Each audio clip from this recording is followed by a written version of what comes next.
नमस्कार विशाल। वक्त हो गया 4 बजे की तमाम अहम और बड़ी खबरों का, जिस पर करेंगे नजर, लेकिन उससे पहले नजर इस वक्त की हेडलाइंस पर। हवाई हमलों के सायरन के बीच सरप्राइज विजिट पर क्यों पहुंचे अमेरिकी राष्ट्रपति जो बाइडेन। यूक्रेन युद्ध का पूरा होने वाला है 1 साल। नाम और निशान मामले में चुनाव आयोग के खिलाफ सुप्रीम कोर्ट पहुंची शिवसेना। इधर शिंदे गुट ने शिवसेना के दफ्तर पर किया कब्जा। कांग्रेस की एआईसीसी की लिस्ट में 84 के दंगे के आरोपी जगदीश टाइटलर का नाम। बीजेपी ने बोला हमला। सियासी घमासान के बीच उपेंद्र कुशवाहा ने छोड़ा नीतीश का साथ, लगाया अनदेखी का आरोप। आज से नई राजनीतिक पारी शुरू करेंगे उपेंद्र कुशवाहा। पीएम मोदी और उनके पिता पर पवन खेड़ा का विवादित बयान। बीजेपी ने कहा पीएम के पिता का कांग्रेस कर रही है अपमान। कारोबारी हफ्ते के पहले दिन बाजार में बिकवाली का दबाव। बैंकिंग, फार्मा, एनर्जी में बिकवाली। सेंसेक्स 311 और निफ्टी 100 अंक गिरकर बंद। आर्टिफिशियल इंटेलिजेंस से रुकेगी अनचाही कॉल। एआई वाला स्कैम फिल्टर लगाने की तैयारी में कंपनियां। एयरटेल और वोडाफोन आइडिया का ट्रायल अंतिम चरण में।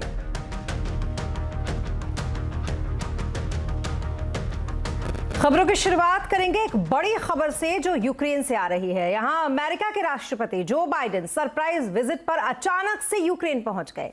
मीडिया रिपोर्ट्स के मुताबिक हवाई हमलों के सायरन के बीच जो बाइडेन यूक्रेन के कीव पहुंचे। हमें बताया गया कि यूक्रेन के साथ सॉलिडेरिटी के साथ लिए ही बाइडेन वहां पर कीव पहुंचे हैं।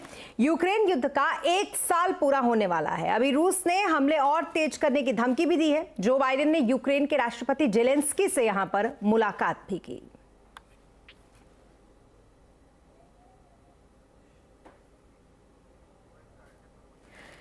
दरअसल ये बिल्कुल सरप्राइज विजिट था, कुछ ऐसा जिसकी किसी ने अभी कल्पना नहीं की थी, और अचानक क्यों पहुंच गए जो बाइडेन। 1 साल पूरा होने वाला है अब इस युद्ध को, और लगातार जो हमले हैं वो रूस की तरफ से तेज किए जा रहे हैं। लेकिन इस बीच जो बाइडेन का वहां पर पहुंच जाना एक बहुत बड़ा, एक तरीके से कह सकते हैं, माना जाएगा। और इसीलिए इसकी चर्चा भी बहुत ही जोरों शोरों से हो रही है कि आखिरकार सायरन के बीच, जहां चारों तरफ युद्ध का सायरन बज रहा है, और कीव जो कि सबसे ज्यादा हम कह सकते हैं इस वक्त युद्धग्रस्त क्षेत्रों में से एक है, वहां पर पहुंचे जो बाइडेन, जो बिल्कुल सरप्राइज विजिट और बिल्कुल ऐसा जिसकी किसी ने कल्पना ना की हो। और अब बात करेंगे शिवसेना की। दरअसल शिवसेना का नाम और तीर कमान का निशान छिनने के बाद अब उद्धव गुट के हाथों में महाराष्ट्र विधानसभा में पार्टी का दफ्तर भी छिन गया है। शिंदे गुट के विधायकों ने आज सुबह स्पीकर से मुलाकात करके विधानसभा में शिवसेना दफ्तर को अपने कब्जे में ले लिया। शिंदे गुट के चीफ व्हिप भारत गोगवाले ने कहा कि वो चुनाव आयोग के आदेश का पालन कर रहे हैं। चुनाव आयोग ने शिंदे गुट को शिवसेना के रूप में मान्यता दी है, इसलिए विधानसभा के अंदर शिवसेना का दफ्तर अब उनका है। इधर चुनाव आयोग के फैसले के खिलाफ उद्धव गुट ने सुप्रीम कोर्ट में अर्जी दी, लेकिन सुप्रीम कोर्ट ने उद्धव गुट की याचिका पर तत्काल सुनवाई करने से इनकार कर दिया। कोर्ट ने यहां पर यह कहा कि इसकी एक प्रक्रिया होती है और इसके तहत कल फिर से याचिका दाखिल वो करे, फिर जाकर इस पर वो सुनवाई करेंगे। इसके बाद उद्धव ठाकरे ने मुंबई के शिवसेना भवन में अपने विधायकों की बैठक बुलाई, जहां उनके समर्थकों ने शिंदे गुट और चुनाव आयोग के खिलाफ नारेबाजी की। उद्धव ठाकरे ने चुनाव आयोग के फैसले को यहां गलत बताया और एकनाथ शिंदे पर भी यहां निशाना साधा। चुनाव आयोग के भी चुनाव होने चाहिए। जैसे एक न्याय वृंद की हमने बात की, जिस तरीके से सुप्रीम कोर्ट के जज नियुक्त किए जाते हैं, उसी तरीके से कुछ एक यंत्रणा होनी चाहिए। मेरी मन की बात कुछ भी मैं करूं नहीं चलेगी, मेरी मर्जी नहीं चलेगी। हमारी अपेक्षा यही थी कि जो चिन्ह हमें दिया है, उनको जो चिन्ह दिया है, जब तक सुप्रीम कोर्ट में फैसला नहीं होता है तब तक चुनाव आयोग अपना निर्णय ना सुनाए। अपनी जो कहते हैं कि राजनीति में मां शिवसेना, उसकी हत्या करे, उसका दर्द जरूर है। हत्यारा कोई और नहीं, वो हमारे घर का ही निकला, वही हमें दर्द है। और उसको उसी को सुपारी दी गई। माझ्या वडिलांचं नाव चोरण्यापेक्षा स्वतःच्या वडिलांचं नाव लावा, स्वतःचा चेहरा लावा आणि लोकांच्या समोर या, लोक काय विचारतात बघा। तो वहीं दूसरी तरफ महाराष्ट्र के डिप्टी सीएम देवेंद्र फडणवीस ने कहा कि उन्होंने लोकसभा चुनाव के लिए शिंदे गुट के साथ फॉर्मूला तय कर लिया है। शिंदे गुट को सम्मानजनक सीटें दी जाएंगी। अतिशय स्पेसिफिकली एनडीए म्हटलं त्यांनी, मोदी मोदींच्या पाळण्यात टाकताना NDA म्हटलंय. त्यांना कृपया कन्फ्युजन क्रिएट करू नका. ते होणार नाही. आम्ही आमचा सगळा फॉर्म्युला ठरलाय तो योग्य वेळी आम्ही जाहीर करू. और इस मामले में हमारे सहयोगी विनया देशपांडे मुंबई से जुड़ रही हैं. आइए जानते हैं कि क्या कुछ इस वक्त हाल है. विनया, बताइए जरा, इस वक्त शिवसेना धीरे धीरे जिस तरीके से आगे बढ़ रही है, शिंदे गुट का कब्जा अब ऑफिस पर, उसके आगे और क्या? जी स्मिता, अगर हम देखें आज की सबसे बड़ी दो घटनाएं हैं. एक तो पहली बात, शिवसेना एकनाथ शिंदे जो कैंप है उन्होंने दो ऑफिसेस पर आज अपना कब्जा जमा लिया. एक तो विधान भवन में जो शिवसेना का ऑफिस है और दूसरा जो शिवालय ऑफिस है. अब दोनों ही सरकारी ऑफिसेस हैं, सरकार ने दी हुई ऑफिसेस हैं. इसलिए शिंदे ग्रुप का ये कहना है कि इन पर हक जो इलेक्शन कमीशन ने निर्णय दिया है उसके बाद एकनाथ शिंदे गुट का ही बनता है. लेकिन सबसे बड़ा जो प्रश्न आज सुबह उपस्थित हुआ वो था मेरे पीछे जो है सेना भवन, उसके बारे में कि शिवसेना भवन अब किसे जाएगा. क्या शिवसेना भवन पे भी एकनाथ शिंदे गुट अपना कब्जा जमा लेगा?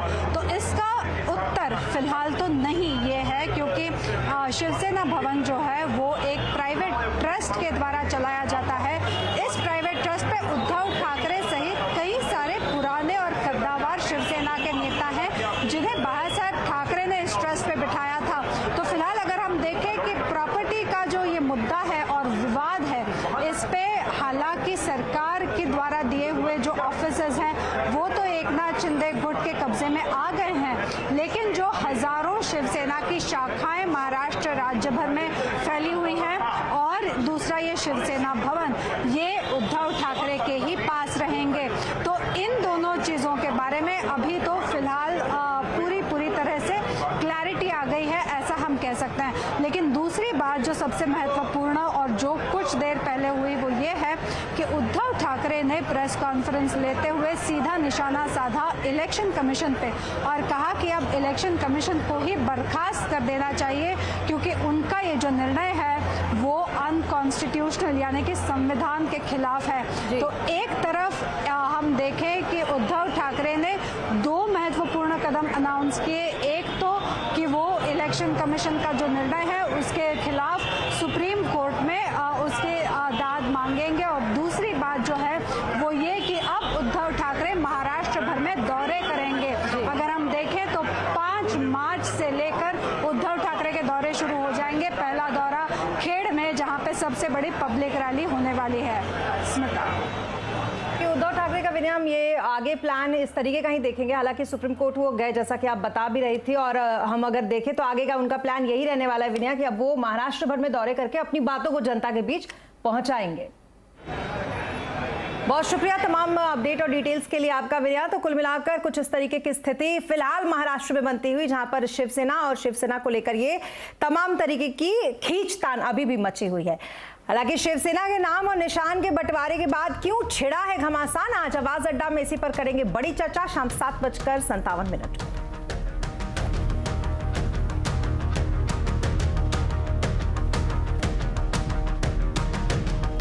और अदानी मामले पर मोदी सरकार को घेरने में लगे कांग्रेस के प्रवक्ता पवन खेड़ा के एक विवादित बयान पर बवाल खड़ा हो गया है. पवन खेड़ा ने पत्रकारों के साथ बातचीत में कहा कि जब अटल बिहारी वाजपेयी जेपीसी का गठन कर सकते थे तो नरेंद्र गौतम दास मोदी को क्या प्रॉब्लम है.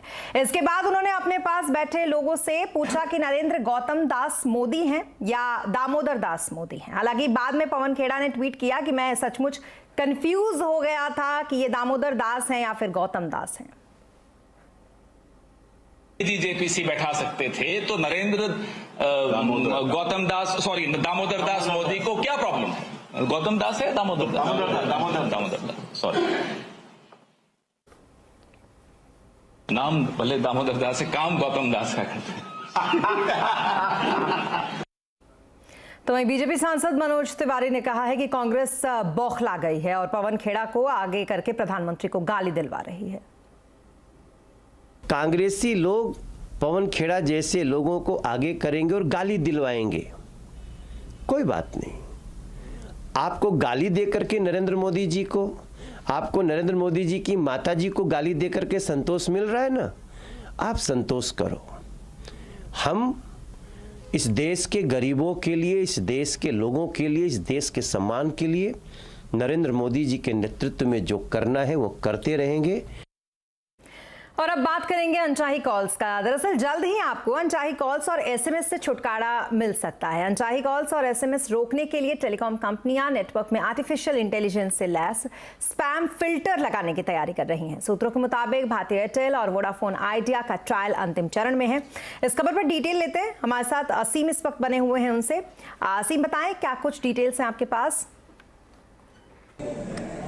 देखिए, आज की तारीख में हर आदमी अनचाही कॉल से परेशान है। औसतन हर एक आदमी को दिन में 2 से 3 अनचाही कॉल्स आती हैं। अनचाही कॉल्स के मामले में भारत का दुनिया में 4थे नंबर का स्थान है। टेलीकॉम रेगुलेटर ट्राई ने पिछले हफ्ते टेलीकॉम कंपनियों को निर्देश दिए थे कि अनचाही कॉल्स के ऊपर सख्ती बरतें, तो अब टेलीकॉम कंपनियां इसकी तैयारी कर रही हैं। तो हमें सूत्रों के हवाले से जानकारी मिली है, भारतीय एयरटेल ने ग्लोबल कंपनी के साथ करार किया है और आर्टिफिशियल इंटेलिजेंस मशीन लर्निंग के जरिए अनचाही कॉल्स पर रोक लगाने की तैयारी कर रही है। जल्दी इसका ट्रायल, कंपनी ने इसका ट्रायल जो है शुरू कर दिया और इसका सक्सेसफुल होने के बाद कंपनी इसके डिप्लॉयमेंट की घोषणा कर सकती है। दूसरी तरफ मैं अगर वोडाफोन आइडिया की बात करूं तो वोडाफोन आइडिया ने भी रेगुलेटरी सैंडबॉक्स का सक्सेसफुली ट्रायल कर लिया है। उसको अनचाही कॉल्स रोकने में 80% तक सफलता मिली है। तो दोनों टेलीकॉम कंपनियां जल्दी इन नए टूल्स को अपने नेटवर्क पर डिप्लॉय कर देंगी, जिसमें कि अनचाही कॉल्स को नेटवर्क पर ही पहचान करके उनको रोक दिया जाएगा। तो आने वाले दिनों में उपभोक्ता को अनचाही कॉल से राहत मिलेगी। जी, बहुत शुक्रिया तमाम डिटेल्स के लिए आपका असीम।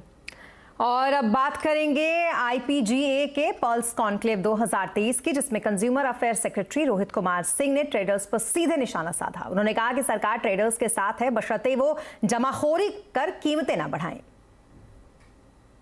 While we facilitate the good ones, we have the tricks and the mechanisms and the legal measures to control the bad ones. I want to tell you here that I have reliable information that a lot of tuer imported from Myanmar is being kept by people. So please do release it in the market. Please don't hold it.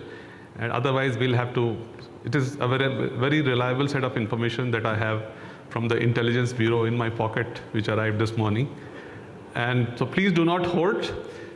We want to help you. We want to make it a win-win proposition. You do good business.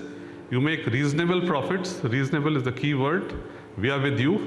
But if you try to game it, then we are there to control. I mean, that is what we get paid for. That's my job. So please do not game the system. That's my friendly warning. We in the government of India are all there to help you to seamlessly import, but we'll help only the good ones. The bad ones, please watch out. और यहां रुकेंगे एक छोटे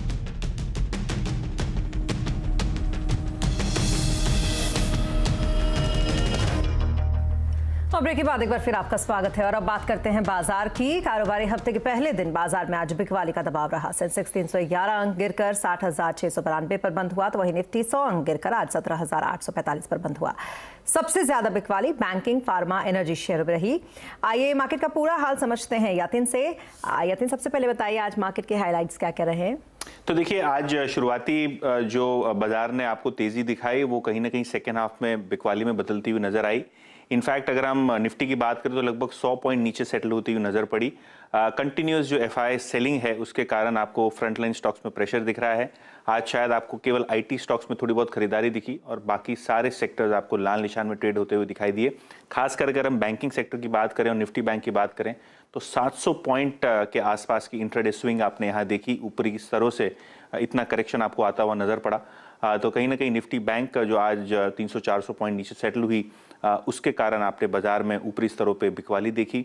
खास करके जो सरकारी banks थी यहाँ दबाव ज़्यादा था। इसके अलावा काफ़ी सारे फार्मा शेयर्स, खास करके सिप्ला, उसमें आपने थोड़ा बहुत दबाव देखा न्यूज़ के चलते। और मदरसन सुमी जो था वो FNO का टॉप गेनर था शुरुआती ट्रेडिंग सेशन में, क्योंकि यहाँ एक बड़ा एक्विजिशन कंपनी ने अनाउंस किया। तो ओवरऑल अगर हम बात करें बाजार की तो आज मायूसी भरा दिन रहा और सभी मेजर सेक्टर्स आपको लाल निशान में ट्रेड होते हुए दिखाई पड़े। जी, इसके अलावा सेक्टर्स में किस तरीके का एक्शन आज देखने को मिला, कहां पर तेजी, कहां थोड़ी सुस्ती? तो अगर हम निफ्टी गेनर्स की बात करें तो यहाँ आपको दिवीज लेबोरेटरीज दिखाई देगा, लगभग 2.5% की तेजी के साथ ये काउंटर बंद होता हुआ नजर पड़ा आपको। इसके अलावा सीमेंट शेयरों में खरीदारी थी, चाहे वो अल्ट्राटेक सीमेंट हो, श्री सीमेंट हो, जहाँ 52 वीक हाई लगे, ये दोनों ही काउंटर्स में आपको अच्छी तेजी दिखी निफ्टी 500 में। और टेक महिंद्रा और पावर ग्रिड वो दूसरे शेयर्स थे जहाँ निफ्टी में आपको खरीदारी दिखी। लूजिंग एंड में आपको काफी सारे स्टॉक्स दिखेंगे, खास करके अदानी एंटरप्राइजेस 6% नीचे, सिप्ला क्योंकि यहाँ इंदौर के प्लांट में यूएसएफडी की आपत्तियां आई और आपत्तियों के बाद स्टॉक में प्रेशर बना 6% का, तो वो एक टॉप ट्रेडेड एफएनओ काउंटर था। इसके अलावा ब्रिटानिया और बीपीसीएल जैसे काउंटर्स में भी आपने आज बिकवाली देखी। मिड कैप गेनर्स की बात करें तो काफ़ी सारे आपको आईटी स्टॉक्स नजर आएंगे, हैप्पीएस्ट माइंड्स उनमें से एक है 6% की तेजी के साथ। इसके अलावा Sumitomo chemical, star health insurance, yes bank जैसे काउंटर्स में थोड़ी बहुत खरीदारी दिखी। और लूजिंग एंड में अगर आप चले जाएं तो राजेश एक्सपोर्ट्स, वोडाफोन आइडिया, क्योंकि यहाँ गोल्डमैन सैक्स ने यहाँ बिकवाली की सलाह दी 2.5 रुपये के टारगेट के साथ, तो ये स्टॉक थोड़े बहुत प्रेशर के साथ बंद हुए। और एनएचपीसी भी वो सरकारी पावर कंपनी थी जहाँ आपको दबाव बनता हुआ नजर पड़ा। जी, बहुत शुक्रिया तमाम मार्केट अपडेट के लिए यतिन आपका। तो ये तो रहा मार्केट का हाल, और अब बात यूपी विधानसभा की, जहां पर बजट सत्र की आज हंगामेदार शुरुआत हुई।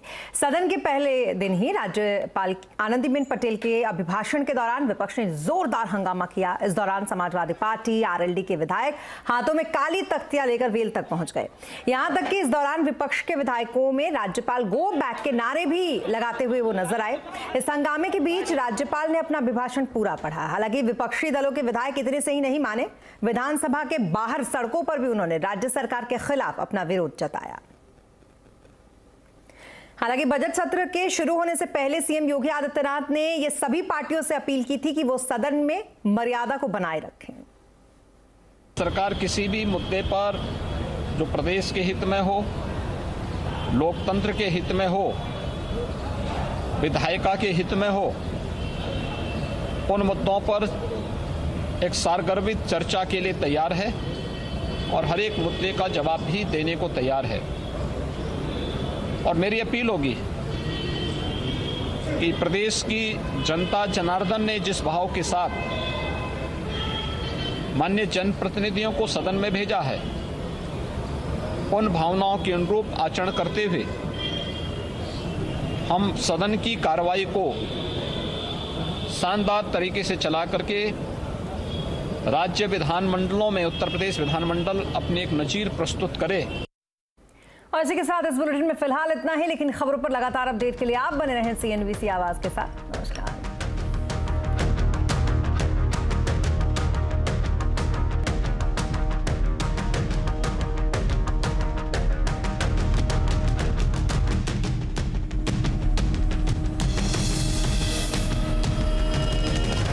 Mongia Steel presents Majboot